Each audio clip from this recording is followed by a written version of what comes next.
어느 비 오는 밤, 나는 내 친구 재훈이와 함께 휴가를 떠나기로 했다. 우리는 평소에 일상에 지쳐 있었고, 이번 기회에 모든 걱정을 잠시 내려놓고 자연 속에서 힐링하기로 마음먹었다. 재훈이는 인터넷에서 조용하고 경치가 아름다운 한 시골 마을에 오두막을 예약했다. 그곳은 사람들이 잘 찾지 않는 외진 곳이었고, 그런 만큼 우리가 원하던 평화와 고요를 찾을 수 있을 것 같았다.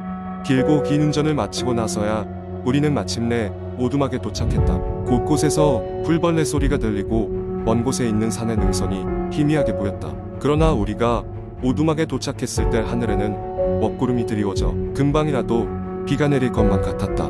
우리는 서둘러 짐을 풀고 오두막 안으로 들어갔다. 오두막은 생각보다 낡았지만 아늑했다. 하지만 한 가지 이상한 점이 있었다. 곳곳에 낡은 사진들이 걸려 있었는데 그 사진들은 전부 웃지 않는 사람들의 흑백 사진이었다. 그들의 시선이 어디를 향하는지 알 수 없어 보는 사람도 왠지 모르게 기묘한 기분이 들었다. 특히 중앙에 걸린 한 남자의 사진은 그의 눈이 마치 나를 따라오는 것 같았다. 우리는 대수롭지 않게 여기고 짐을 풀었고 저녁 식사를 위해 간단한 소시지와 빵을 준비했다. 빗소리가 점점 더 커져갔다. 저녁을 먹으며 우리는 그동안 나누지 못했던 대화들을 나누고 있었다. 그런데 갑자기 문을 두드리는 소리가 들렸다. 우리는 깜짝 놀라 서로를 쳐다봤다. 이곳은 우리가 예약한 유일한 오두막이었고 이런 외진 곳에 누가 찾아올 리 없었다. 재훈이가 용기 내어 문을 열었지만 문 앞에는 아무도 없었다. 대신 땅에 놓여있는 이상한 물건이 하나 있었다. 낡은 나무 인형이었다. 인형은 어딘가 익숙한 듯한 일본의 전통 복장을 하고 있었다. 이상한 기분에 휩싸였지만 우리는 장난이라 생각하고 인형을 한쪽에 치워두고 대화를 이어나갔다. 시간이 지나 잠자리에 들기로 했다. 그러나 밤중에 갑자기 이상한 소리가 들려왔다. 찢어지는 듯한 비명소리였다. 꿈인지 현실인지 모르게 들려오는 그 소리에 정신이 번쩍 들었다. 나는 침대에서 일어나 집안을 돌아다녔으나 재훈도 뒤에서 들려오는 소리인지 모르겠다고 했다. 결국 그 비명소리는 재훈이 서랍에서 발견한 라디오에서 나오는 소리였다. 라디오는 분명 꺼져 있었는데 말이다. 기이한 사건에 우리는 결국 그날 밤 한숨도 제대로 못 잤다. 아침이 되자 우리는 조금 더 주변을 둘러보기로 했다. 오두막 주변을 돌아다니던 중 우리는 낡은 우물을 발견했다. 우물가에 있는 이곳에 무엇이든 던지지 마시오. 나는 경고문이 있었다. 그러나 호기심 많은 재훈은 경고를 무시하고 우물 안을 들여다보았다. 갑자기 재훈의 안색이 창백해졌다. 밑에서 누가 나를 보고 있어. 재훈은 떨리는 목소리로 말했다. 나는 무슨 소리냐며 그를 안심시켰지만 스치듯 우물 안을 보게 되었고 깜짝 놀라며 뒷걸음질 쳤다. 분명히 검은 긴 머리카락과 창백한 얼굴이 우리를 바라보고 있었다. 놀란 우리는 오두막으로 도망쳐 나와 짐을 꾸려 대피하기로 결정했다. 그런데 짐을 싸는 도중 그 나무 인형이 알 수 없는 방법으로 다시 우리 앞에 놓여 있었다. 이번에는 인형의 얼굴에 짙은 미소가 들어서 있었다. 소름이 돋았다. 하지만 그때 빗발치듯 문이 두드러졌다. 경찰이었다. 경찰은 이곳 근방에서 실종 사건이 발생했으며 우리가 안전한지 확인하러 왔다고 했다.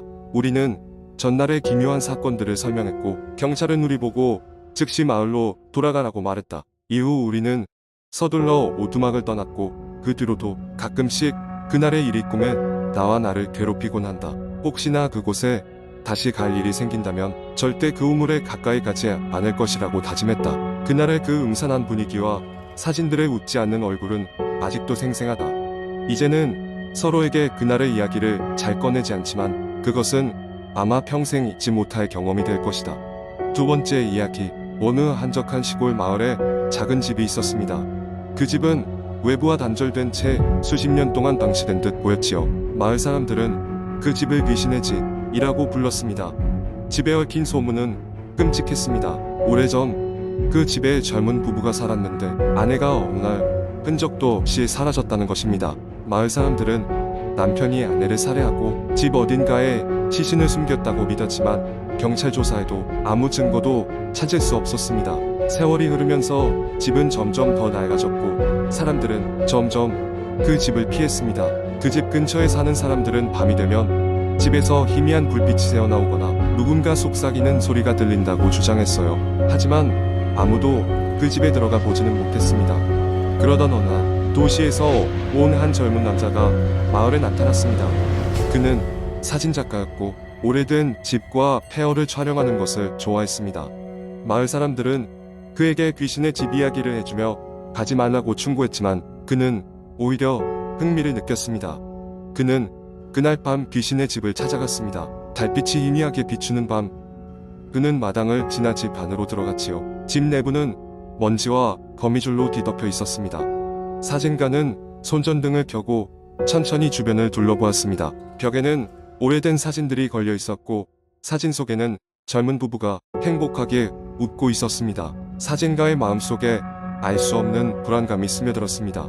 사진 작가는 방을 하나씩 둘러보았습니다. 부엌에는 아직도 썩은 음식 냄새가 배어 있었고 거실의 낡은 소파는 마치 누군가 방금 전에 앉아 있었던 듯하게 눌린 자국이 있었습니다. 그는 침실 문 앞에 섰고 잠시 망설이다가 문을 열었습니다. 그 순간 차가운 바람이 그의 얼굴을 스쳤지요. 침대 위에는 낡고 해진 일기장이 놓여 있었습니다. 사진 작가는 일기장을 조심스럽게 열어보았습니다. 그것은 아내의 일기장이었습니다. 처음에는 그저 평범한 일상이 적혀 있었으나 페이지가 넘어갈수록 그녀의 불안과 두려움이 담겨 있었습니다. 남편의 행동이 점점 더 이상하게 변했다고 쓰여 있었고 그녀는 점점 더 바깥과 격리되는 느낌을 받았다고 했습니다. 그러던 중 일기의 마지막 페이지에는 점점 흐릿해지는 필체로 그가 날 찾고 있어라고 쓰여 있었고 고지어 글자가 끊어졌습니다. 사진 작가는 소름이 돋았습니다. 뭔가 잘못됐다는 직감을 느낀 그는 얼른 집을 빠져나가려 했습니다. 하지만 그 순간 그는 뒤에서 문이 닫히는 소리를 들었습니다. 손전등을 돌려보니 아무도 없었습니다. 그는 두려움 속에 다시 출구를 찾으려 했지만 방향, 감각을 잃고 말았습니다. 집안은 너무 어두웠고 그의 불안감은 점점 커졌습니다. 어디선가 여자의 흐느끼는 소리가 들려왔고 그는 숨을 죽이고 소리가 나는 곳을 향해 걸어갔습니다. 그가 다시 거실에 다다랐을 때 낡은 소파에 앉아있는 여성의 윤곽이 희미하게 보였습니다. 그녀는 고개를 숙이고 있었지만 그의 접근을 눈치채고 천천히 고개를 들었습니다. 그녀의 눈은 깊고 공허했으며 입술 사이로 슬픈 미소가 스치고 있었습니다. 사진 작가는 뒷걸음질을 쳤지만 발이 무엇인가에 걸려 넘어졌습니다.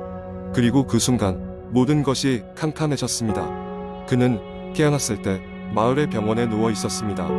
마을 사람들은 그가 아침에 귀신의 집 앞에서 쓰러져 있는 걸 발견했다고 했습니다. 사진 작가는 그날 밤의 일을 떠올렸지만 마치 꿈같이 잡히지 않았습니다. 집안에서 무슨 일이 있었던 것인지 왜 그 여자의 혼령이 아직도 그곳에 남아있는지 알 수 없었습니다. 하지만 그는 그 후로 2번 다시 그 집에 가까이 가지 않았습니다. 그리고 마을 사람들은 여전히 그 집에 대한 이야기를 속삭이며 밤에는 그 근처에 가지 않았습니다. 집은 여전히 그 자리에 남아 불길한 그림자를 띠우고 있었습니다. 세 번째 이야기, 그 이야기는 늦은 가을의 어느 날 밤부터 시작되었습니다.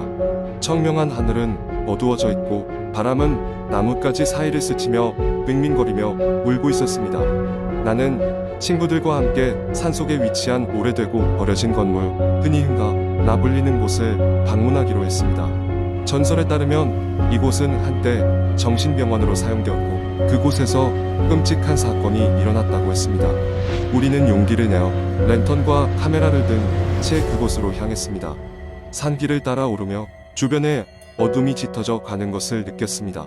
한참을 걸은 끝에 드디어 목적지에 도착했습니다. 건물은 황폐했고 낡은 벽돌은 이끼로 뒤덮여 있었습니다. 창문은 모두 깨져 있었고 문은 반쯤 부서진 채로 열려 있었다. 들어가자마자 우리를 맞이한 것은 쾌쾌한 냄새와 으스스한 침묵이었습니다. 랜턴의 빛이 밝은 벽과 바닥을 비추는 순간 우리는 마주한 공간이 전혀 환영받지 않고 있음을 알 수 있었습니다. 첫 번째 방에는 벽에 낙서 같은 게 잔뜩 그려져 있었습니다. 우리는 조금씩 더 깊숙이 들어갔습니다. 긴 복도를 지나면서 나는 점점 더 불안한 느낌이 들었습니다. 마치 누군가가 우리를 바라보고 있는 듯한 느낌이었습니다. 갑자기 내 뒤에서 발소리가 들렸습니다. 나는 얼어붙은 채로 뒤를 돌아봤지만 아무것도 보이지 않았습니다. 다른 친구들 역시 뭔가 이상함을 느끼고 있었습니다. 그러나 우리는 호기심에 지배당해 계속 탐험을 이어갔습니다. 몇 분 후 우리는 층계참에 도착하게 되었고 한 축 늘어진 문을 발견했습니다. 그 문 너머로 들어서자 큰 병동이 나타났습니다. 병실은 텅 비어 있었고 더러운 침대와 산산조각난 창문이 전부였습니다. 그 순간 벽 한쪽에서 희미한 빛이 깜빡거리는 것을 보았습니다. 우리는 그쪽으로 다가갔습니다.